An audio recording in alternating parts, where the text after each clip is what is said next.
Hi, good day, everybody. My name is Tom Idzel, head of GRESB for Americas. I'm thrilled to welcome you to today's webinar. We have a tremendous audience, one of the highest totals webinar audiences we've had in a long time. So thank you to everybody. Today, we are discussing navigating sustainable investments. And our perspective really will be to focus on GRESB investor members. So attending today's webinar, I can see we've got many existing GRESB investors on the line. So to all of you, welcome back. And we also have many attendees who are considering GRESB investor membership. So to all of you, welcome. And I expect this will be a highly informative 45 to 50 minutes or so.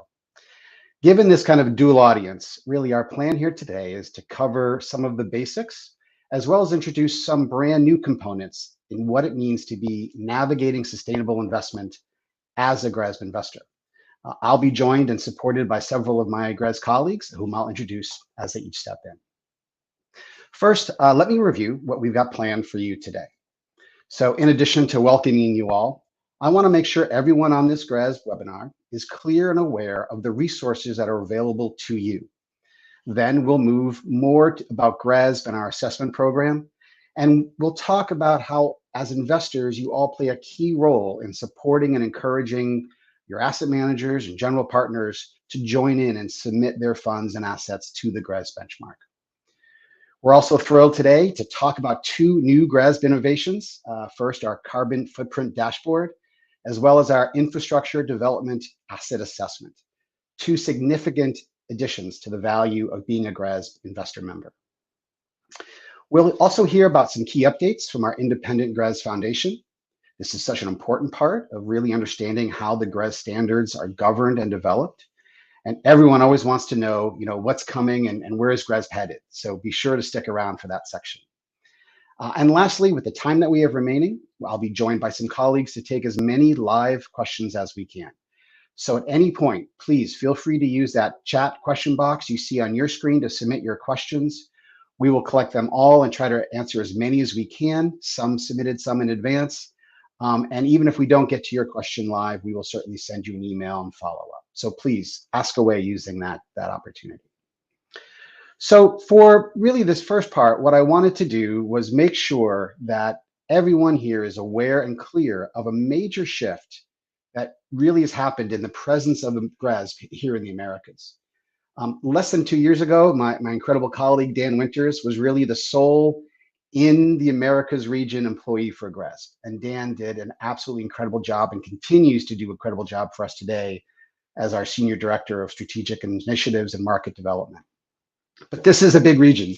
And many of you noted that GRESB seemed like this kind of European Dutch company that was somewhat separated from what was happening really on the ground here in the Americas. Well, I'm here to tell you all that that has changed. In the past 23 months, we have grown from 1 to now 11 full-time GRESB staff based here in the Americas region. One way I like to think about that is, on average, GRESB has invested in and hired another Americas-based staffer every single 10 weeks over the last 2 years. And on this map, you can see exactly who is now based here and where they're located using the little dark-colored pins. We want to make it clear that today, GRESB America members have more resources than at any time in the past. We have specialists in your line of assessments.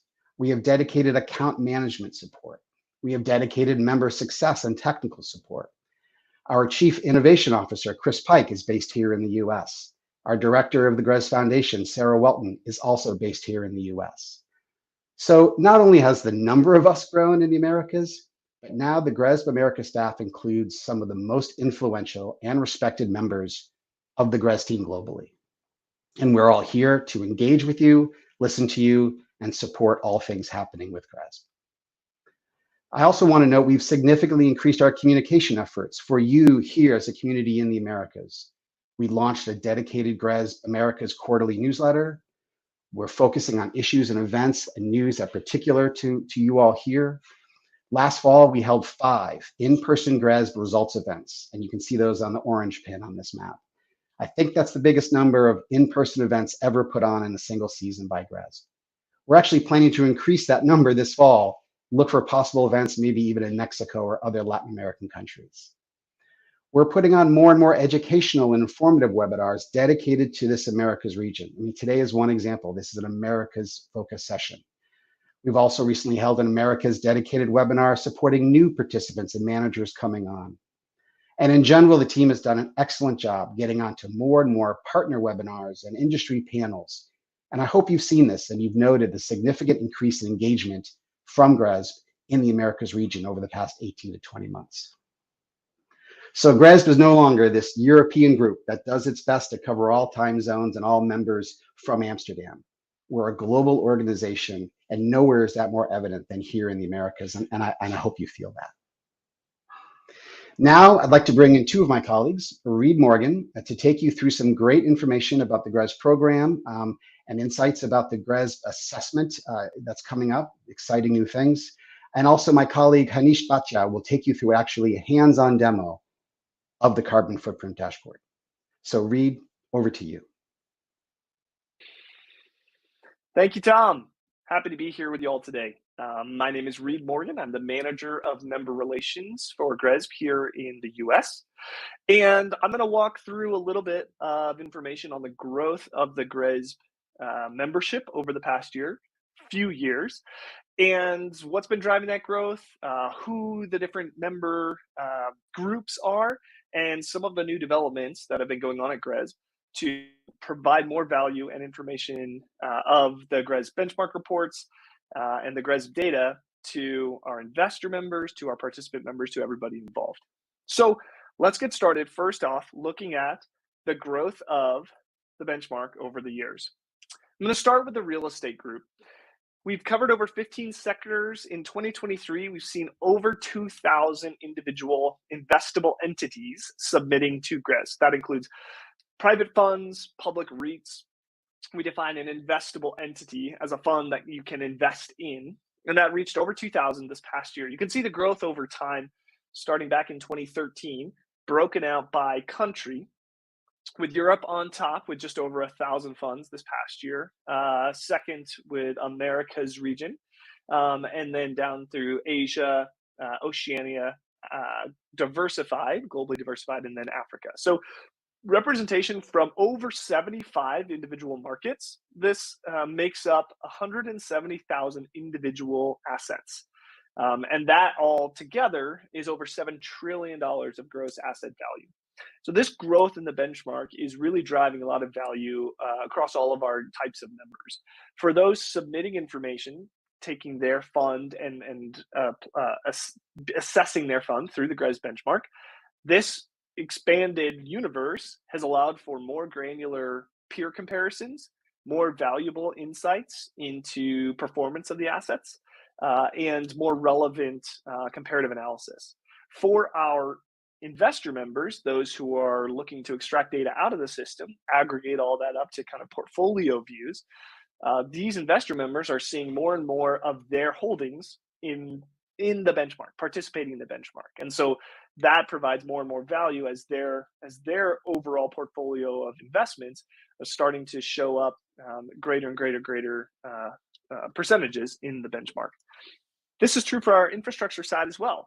You can see this growth over time going back to 2017 as year one here, but over 37 individual sectors covered. We have both funds and assets that submit to the GRESB benchmark, 172 funds last year and almost 700 individual assets.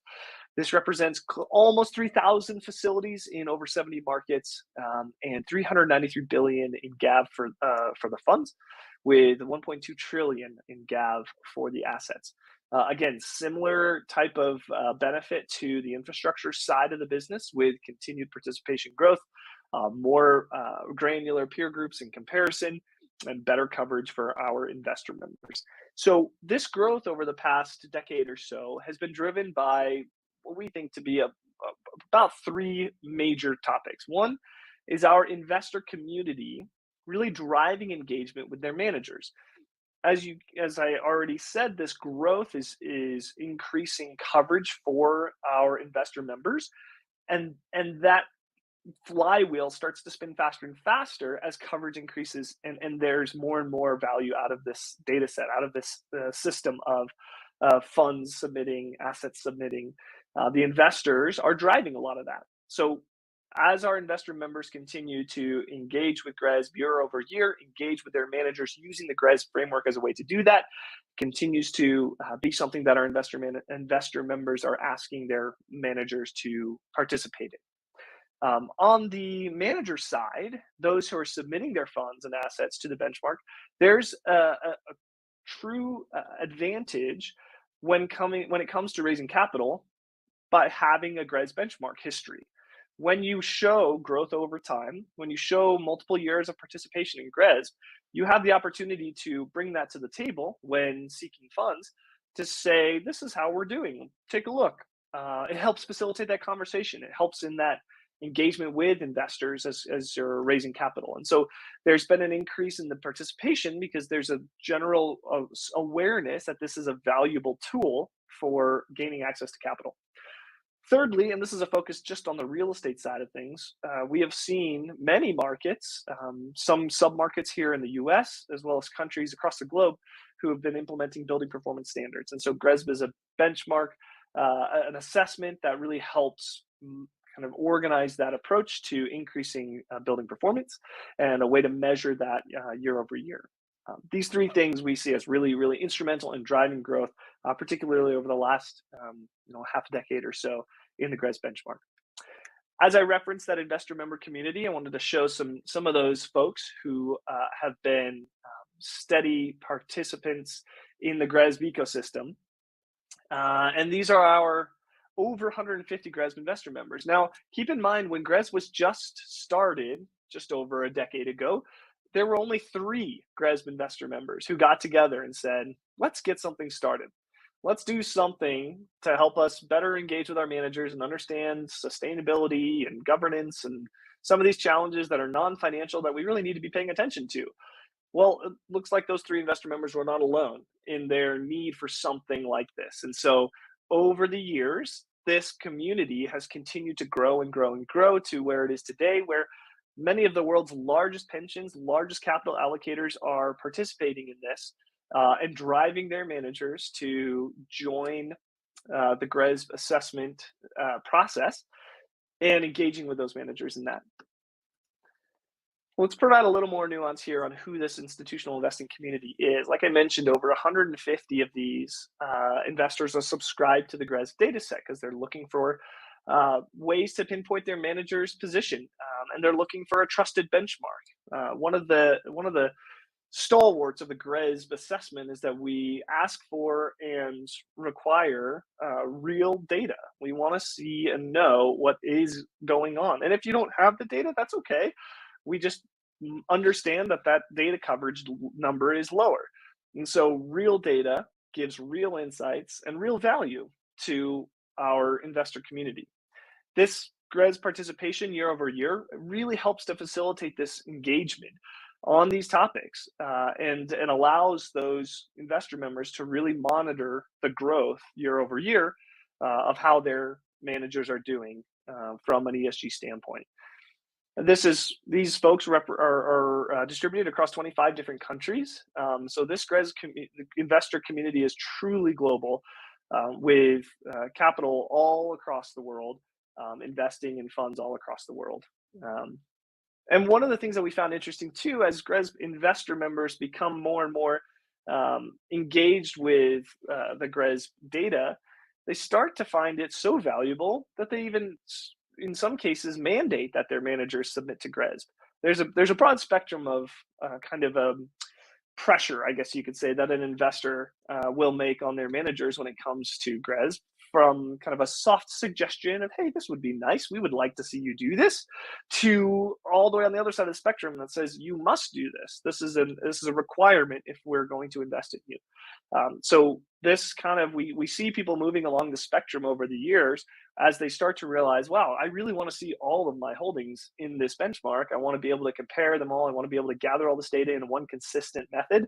And this is the way that I'm finding is best to do that. So GRESB is the horse we're going to bet on. So that's that's another one of the reasons for the growth of the benchmark and why our institutional investing community is so critical to the continued growth and success. So I mentioned this earlier. I just want to touch on this again, this growth over time. So this is just a representation of if a fund manager starts the GRESB assessment in a certain year, every year you're pretty much guaranteed to see growth and improvement. That means the score goes up. It means you're answering more questions. It means you're gathering more data. This is why the investor members want to be a part of this. They want their fund managers to do this because this is what happens. You start down in the 50s, 40s, you start to get up 60s, 70s, 80s. Over the years, these policies get implemented, strategies start to get executed, things start to happen, and the improvements start to be seen. And so this trajectory is kind of what the expectation is when an investor member recommends to their manager, you should start doing GREDS because this is what they want to see. And this is what we can show over the years. Someone who's been participating in GREDS for 10, 11, 12 years, this is the growth path, and this is what one can expect. So I think that's a kind of an important takeaway from why would someone be a part of this? Why would somebody do or encourage participation in GRESB? Because you're going to see growth. You're going to see growth, and it's going to go up and to the right. And that's a direction we can all get behind. Now, as I mentioned at the very beginning of this, I wanted to touch on a couple of interesting new developments that GRESB has invested in and are ready to roll out here to provide more value to our members, both of our investor members and to our participant members with the data that we have. So all this data that gets submitted to GRESB, we build these benchmarks to rate and rank performance of these funds. Well, what we've recently done, and this is at the request of our investment member community, is to provide a dashboard that fills in any gaps. As I mentioned earlier, we have requirements on real data being reported to GRESB, but that does leave gaps. So now we're taking all this information that we have around performance of assets, real assets, and providing the ability to fill those gaps to get 100% data, 100% data coverage. Then an investor member can actually aggregate all this information up to their portfolio, weighted by their holdings, to see what is their portion of a fund's GHG emissions, what is their portion of a fund's energy consumption, and take a look at this from a dashboard. Break that down by a country, break that down by property type, and have some really unique insights into their financed emissions based on all their holdings of GRESB participating funds. Exciting new development that we're going to go into a little more detail later, but I just wanted to get you a kind of highlight of that. So with that, I'm going to stop and hand this over to Hanish, and he's going to step into this carbon footprinting dashboard, the tool we talked about earlier, specifically for our investor members, to take a deep dive into how this works, what this looks like, how to use it, and why we came up with this as a really valuable tool for our investor members. So let me hand this over to Hanish. Take it away. Hi, I'm Hanish Bhatia and I work in the climate change team at GRESB. And today I'll be walking you through GRESB Carbon Footprint Dashboard. GRESB Carbon Footprint Dashboard is a tool which GRESB has created to provide our real estate investor members with the ability to calculate, visualize, and analyze the energy consumption as well as the GHG emissions for their GRESB real estate portfolios. So as an investor member, to access the tool, you would go into the investor portal and click on carbon footprint in the right-hand side menu here. The page will open up for the tool, and at the top you can see the blue box here, which provides help and assistance to get started and understand the product. For detailed guidance, you can click here. This will take you to a web page which will have the gist about how to use the tool, as well as some frequently asked questions to help guide you and get started on understanding the product. To understand the methodology, you can click here, which will provide you the PDF, which has the methodology as well as a glossary of all the terms which are used in the carbon footprint dashboard. However, if you have any questions at any point, please do not hesitate to contact us, and you can click here, which will take you to the contact form for GRESB. To get started on generating a carbon footprint dashboard, an investor can choose the square meter or square feet as the unit. This will impact how you see the energy intensity or the GHG intensity in the carbon footprint dashboard. Then an investor needs to choose which of the entities in their portfolio which they want to generate a carbon footprint dashboard for. So this list will have all the entities to which an investor has been granted access to. So granted access to through the benchmark report. The entities should have filled out the performance component of GRESB to choose which entities the investor wants to have the carbon footprint dashboard for. You can select each of those entities through clicking on the button here. There must at least be 2 entities selected to generate a dashboard. If there is a specific entity which you would like to search for, you can click on the search button here and use this option. And we also provide the ability to filter all the list of entity selection by location, by property type, by legal status, as well as by the investment strategy. For each entity which the investor wants to generate a carbon footprint dashboard for, what is required is to fill in the entity ownership percentage. This is the percentage of the entity which the investor owns. So this needs to be a number between 0 and 100 in percentage terms. So to fill it out, you would fill in what is the entity ownership percentage. This can also be in decimals. If an investor has access to a large number of entities, we also have the option here to export the list of entities here as a CSV.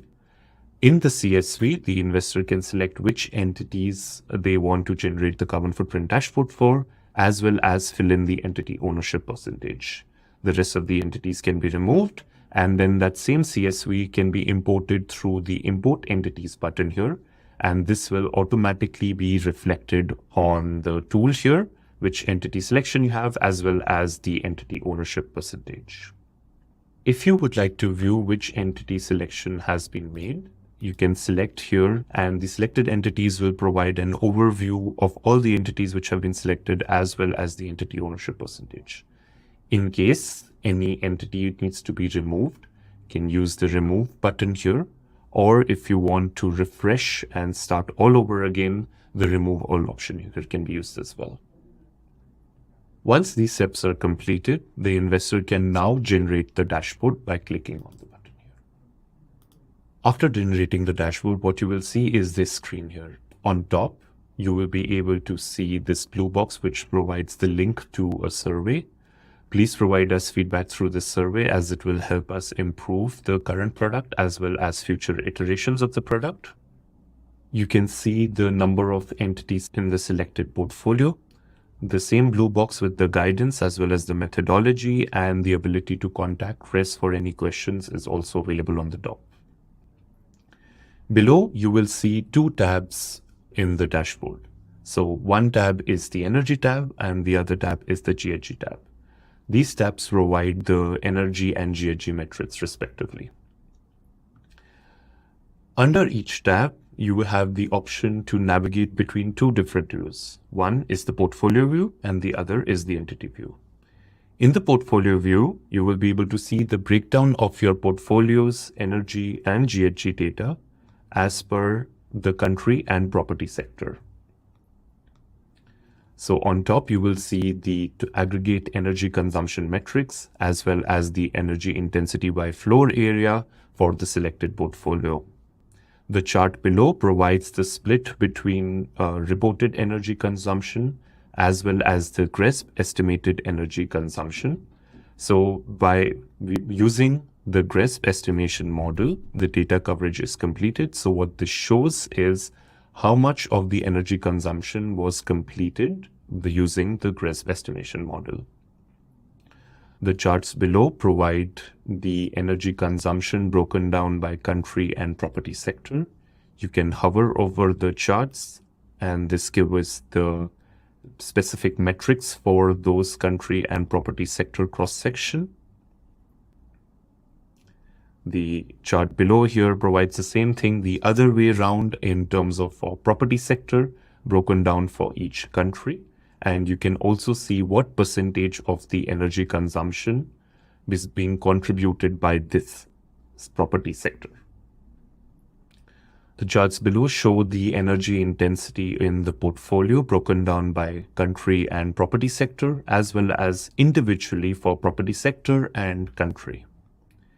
Finally, in the end, you see the table which provides all the data which was shown above in the charts in a tabular form. Scrolling back up, we see the filters, so an investor can interact with the data on the chart by using the filters here. So where you can filter by property sector, by country, or by legal status if both listed and non-listed entities are included in this portfolio. Going on to the entity view. The entity view shows the metrics for each entity which was selected in the input stage. And the data here reflects the entity ownership percentage which was input by the investor. So this is based on the entity ownership percentage. This is not the aggregate energy consumption of the entity.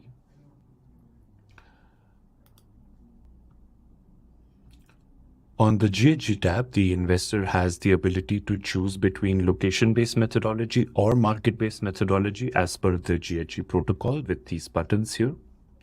On the GHG portfolio view, the investor will be able to see the aggregate GHG emission metrics as well as the GHG intensity by floor area. The data source chart will provide the breakdown as per the calculated GHG emissions based on reported energy consumption and the calculated GHG emissions based on GRESB estimated energy consumption. The charts here provide the breakdown of GHG emissions by country and property sector. The first chart provides the aggregate GHG emissions broken down by country and property sector. So on the left here, you can see the countries, and for each property sector in that specific country, you can see the GHG emissions arising from there. The percentages provide what percentage of the GHG emissions in the real estate portfolio does that country contribute. The same thing is provided in the chart below as per property sector, where it is broken down for each property sector and for each property sector by country.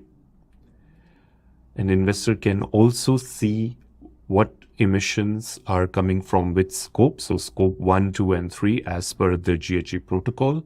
In scope 3, this only includes the tenant-related building emissions in the portfolio, not the entire scope 3 emissions of that entity or that portfolio.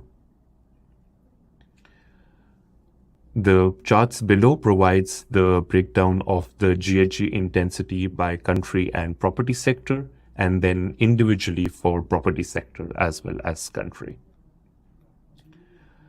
In the table below, for each country and property sector, it is reflected in the same data which was shown in the charts above.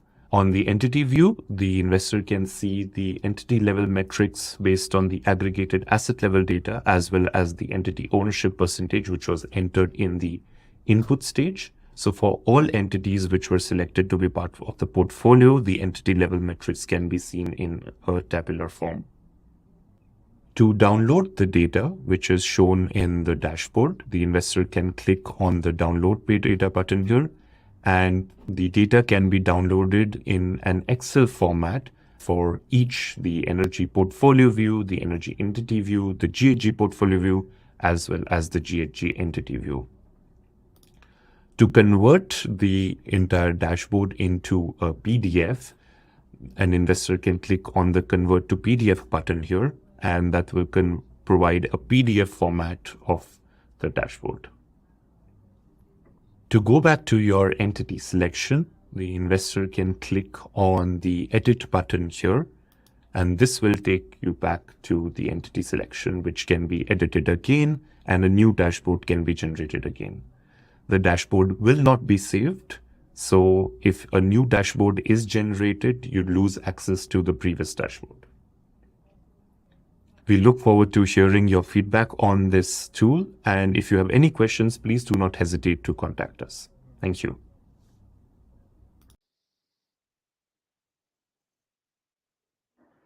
Thank you, Reed, and thank you, Hanish. That was fantastic. We are so thrilled to bring you the carbon footprint dashboard as investor members. As a quick reminder, the live Q&A is available to all of you now. Even if you're thinking of a fairly simple question, pop it into that Q&A box and we will get you an answer. As a quick recap, and you might want to snap a picture of this screen or screenshot it if you might find that helpful. The carbon footprint dashboard is the newest GRESB innovation, launched just here in early 2024. You can view the energy and GHG emission figures across your commercial real estate portfolios right in GRESB. GRESB will fill in the gaps for those managers who have not yet gotten 100% data coverage from their assets. We will break down those emissions by scope 1, 2, and 3. And all of these calculations will be done aligned with PCAF. So if you're an investor with a commercial real estate portfolio and you have made or are soon to be making your own emissions targets, GRESB, we stand ready to help. This is great stuff. So now let's switch to the next innovation that we want to share with you on this call today. We are happy to introduce to you today, as investors who need to navigate their sustainable investments, our newest infrastructure development asset assessment. GRESB has launched for the first time a completely new assessment focused solely on those kind of greenfield or pre-operational assets. This was actually a request our infrastructure investors came to us with a few years ago. How do we get to those earlier stage projects? So we got to work. We followed along much of the structure of our existing assessments, making it familiar to everyone and keeping that kind of cadence going. We also modeled this to really leverage all of the learnings that GRESB has absorbed since we started our first infrastructure assessment back in 2016. A key component to this is that we made sure to incorporate dynamic materiality when designing this assessment. The unique characteristics and the current phase in an asset's development are key to really getting a fair, clear assessment. And this makes this assessment really tailored to those types of assets you're looking at or investing in.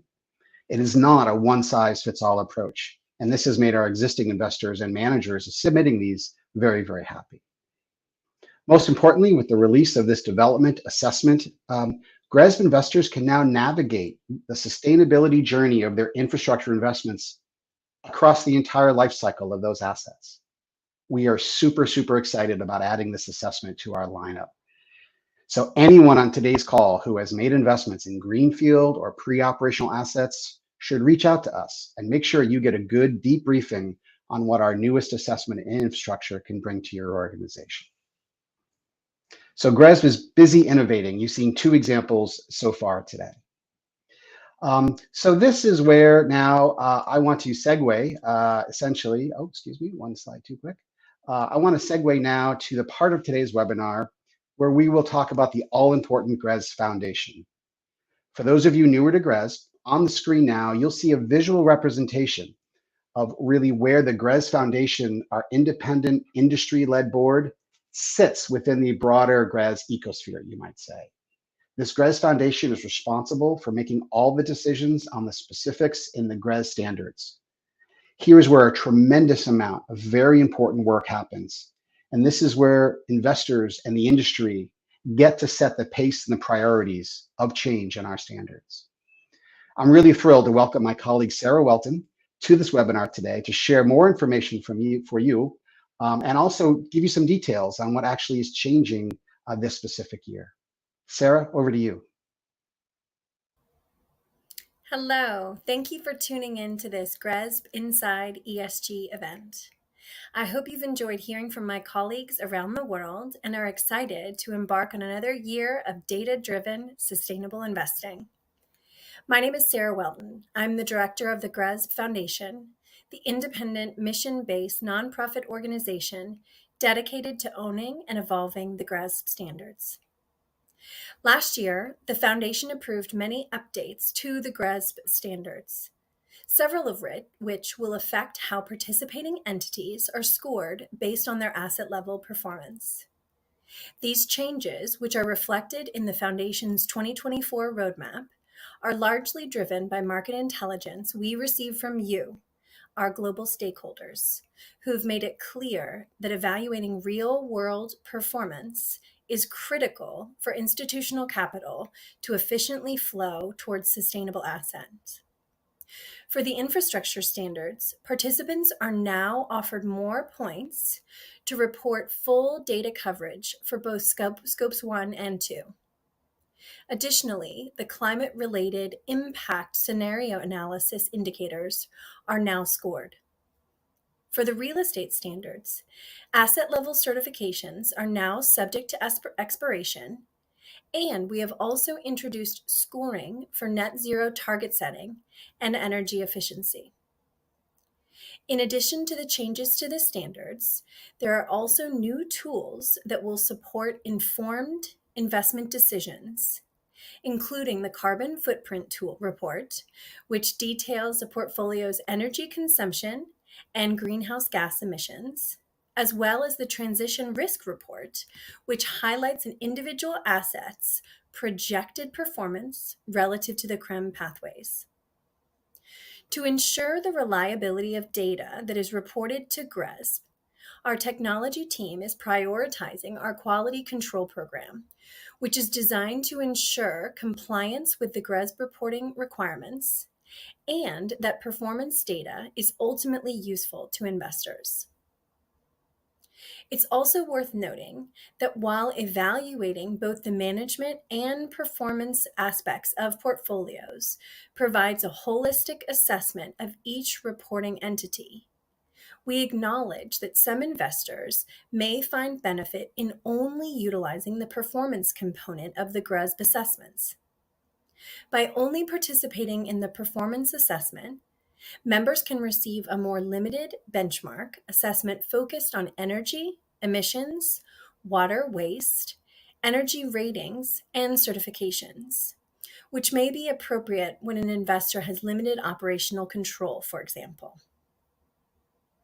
We hope you find these updates and tools useful as you continue to communicate with your managers on how to improve the management and operation of your real asset investments. As we look forward to the 2025 standards updates, the Foundation continues to earnestly grapple with the opportunities and challenges facing the global real asset industry. And therefore, it is important that we hear directly from you, the Foundation's stakeholders around the world. I look forward to working with each of you. Your engagement is truly critical to drive the sustainable market transformation.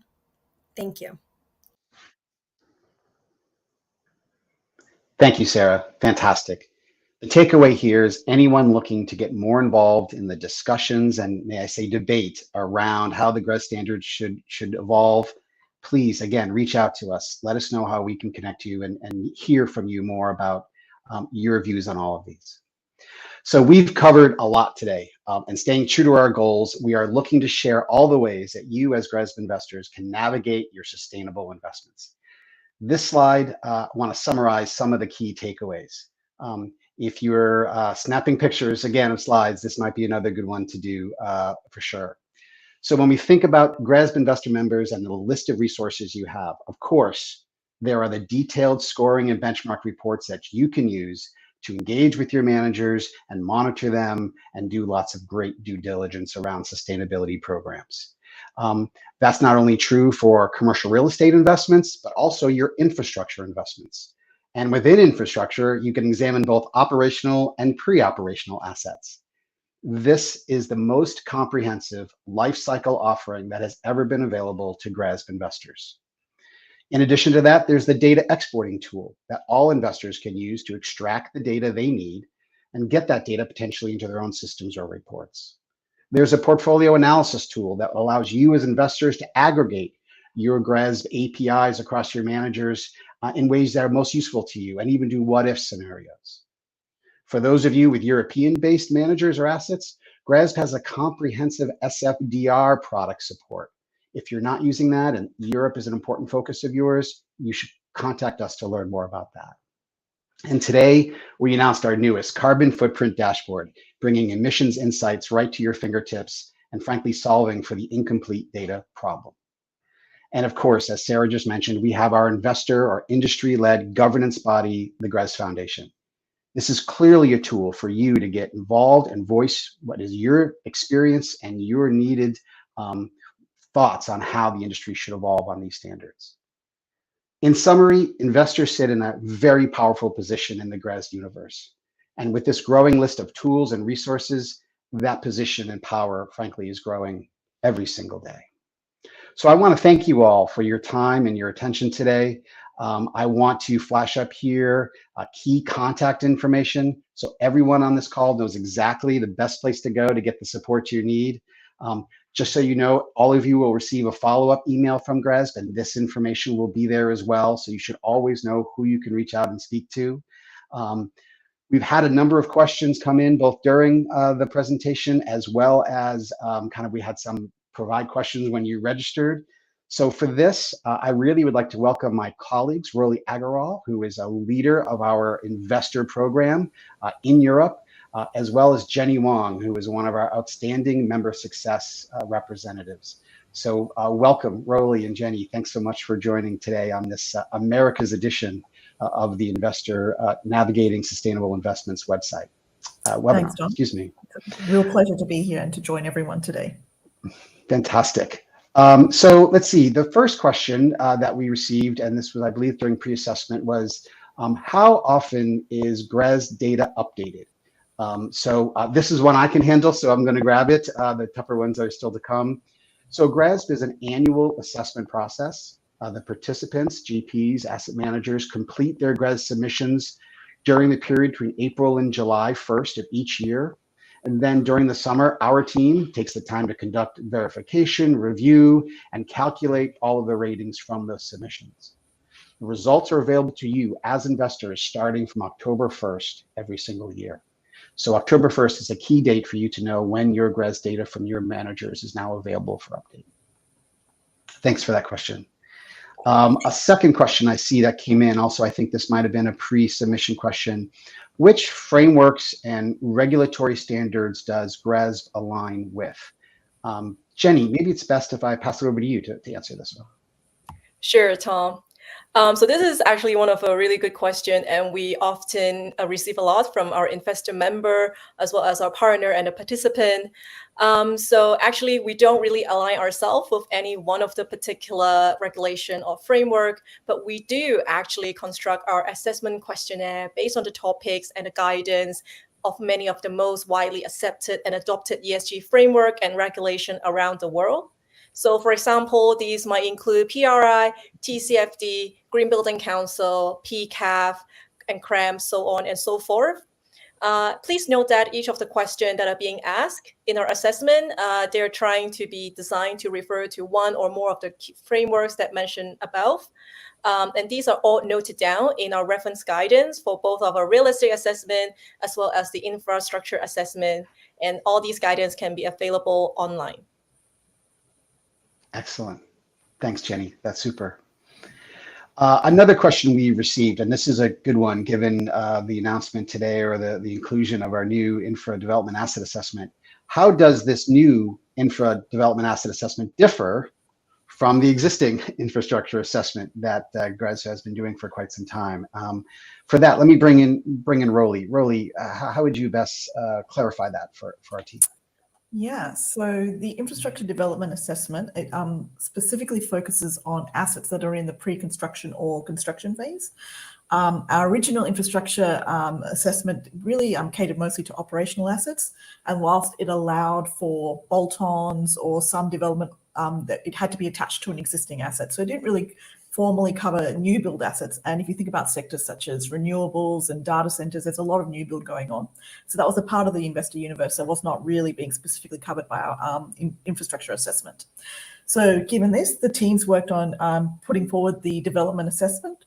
And in this new development assessment, there's a specific focus on forward-looking indicators with respect to greenhouse gas emissions, such as the ability to project and set net zero targets, to estimate the life cycle of emissions, and to calculate the embodied carbon emissions. So these are all data points that are crucial for the investor community.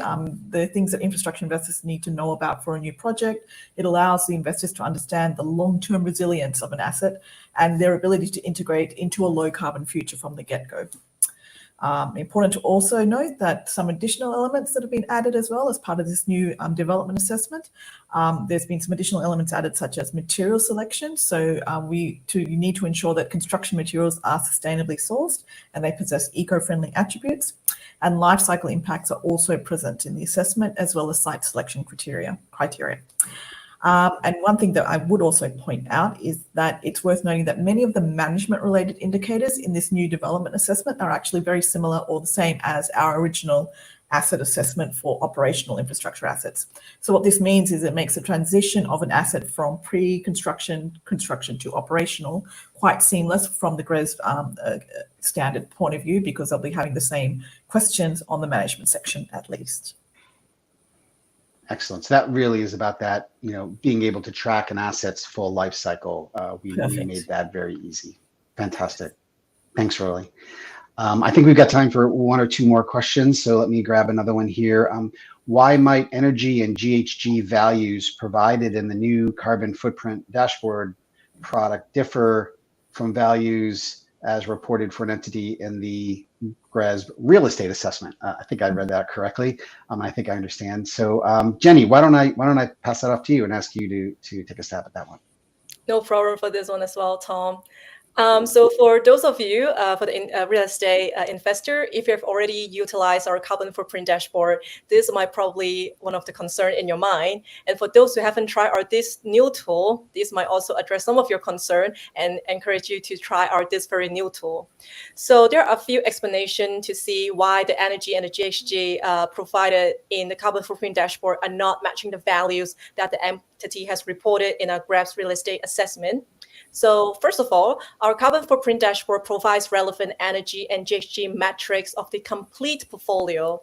So in the cases where there are incomplete data coverage of the underlying data, we actually use our GRESB estimation model, or sometimes in short, we call it the GEM, G-E-M. And in this way, we're actually leveraging the database of approximately 170,000 real estate assets around the world. And our testing of this estimation model has proven to be 95% accurate. So I would say it's highly representative in terms of the estimation. So consequently, as you may imagine, unless the entity has reported complete energy consumption and GHG emission data for every single asset within its portfolio, our carbon footprint dashboard will actually utilize our estimation model to generate the incompleted values, thereby filling any gaps in the data. So in this way, we're trying to provide an investor with a complete figure despite having incomplete data coverage being available from the assessment response. Second of all, our carbon footprint dashboard does not use the reported GHG value from the real estate assessment. What is the reason behind that? It is because we believe that it will create some inconsistency. So instead, we're actually value at the very end. So by using both the reported as well as our estimated energy consumption with a set of consistent emission factor, then we will deduce with the final GHG emission. And this kind of approach to calculate the GHG emission is actually consistent with the PCAF attribution method. And in this way, we hope to standardize the comparability across each asset within our GRESB universe. Last but not least, the value of these absolute energy and GHG metrics in our carbon footprint dashboard are all scaled by the percentage of ownership that an investor has in an entity. So following the PCAF attribution method, let's say if an entity is responsible for 1,000 tons of CO2 emission, while the investor holds 50% of the entity. In this way, the investor finance emission will be shown as a value of 500 tons of CO2 emission. I hope this clears many of the concern of the user of our current carbon footprint dashboard tool. If not, you can always feel free to shoot a question at info@GRESB, and we're here to help you to clarify anything you might be questioning about. Awesome. Jenny, super comprehensive. Thank you. That's great. Well, we promised you all about a 45 or 50-minute webinar, and we're just at about minute 50, but we're going to slip in one more question because I really like it. Is GRESB tracking net zero targets? And I know Roly is on top of this. So Roly, I'll give you the last question to answer, and then we'll say goodbye to everyone. Perfect, Tom. So I'm very happy to answer this question. I know it's been front of mind for many investors that I've spoken to over here in the European region, and I can imagine in the Americas region as well. So progress towards net zero has been an increasing focus for the investor community, especially in recent years, as more and more managers and industry players have been endorsing and publishing their net zero commitments. So here at GRESB, net zero has been really rated as a priority top by both of our standards committees, our real estate standard committee and our infrastructure standards committees. And because of this, so to tackle the topic, at the beginning of 2023, GRESB convened 2 net zero working groups, one for the infrastructure standard and one for the real estate standard that we have. So these working groups focused on researching and dissecting basically the nuances and challenges required to attain net zero within real estate and infrastructure assets and portfolios. And the results of those working groups have, and their findings have now informed the strategic roadmaps for both of our standards. So in 2024, so this year, the real estate assessment standard is now introduced scoring for net zero target setting. And for our infrastructure standard, we are tracking net zero targets and are focusing on identifying and incentivizing better data collection, quality, and transparency. The team's continuing to research and gather industry feedback and inputs on this topic, and they will be further incorporated with our GRESB standards over the coming years. That's excellent. Yeah, net zero is huge for sure. So let's keep our commitment to all of you to keep these webinars informative, packed, but on time. So I want to thank every single one of you who decided to spend the next 45, 50 minutes with us. We wanted to really bring a very focused investor view in navigating your sustainable investments. I hope you've seen GRESB is there for you. We are listening. We are developing new products. We're being innovative as best as we can, and we rely upon your feedback. So you'll be receiving an email from us that has a lot of follow-up information, how you can watch this again, how you can contact us, the contact information I flashed up earlier. But on behalf of myself, Reed, Sarah, Jenny, Rolly, and all the people behind the scenes, we want to thank you for attending today's webinar, and we look forward to talking to you all soon. Have a great rest of your day.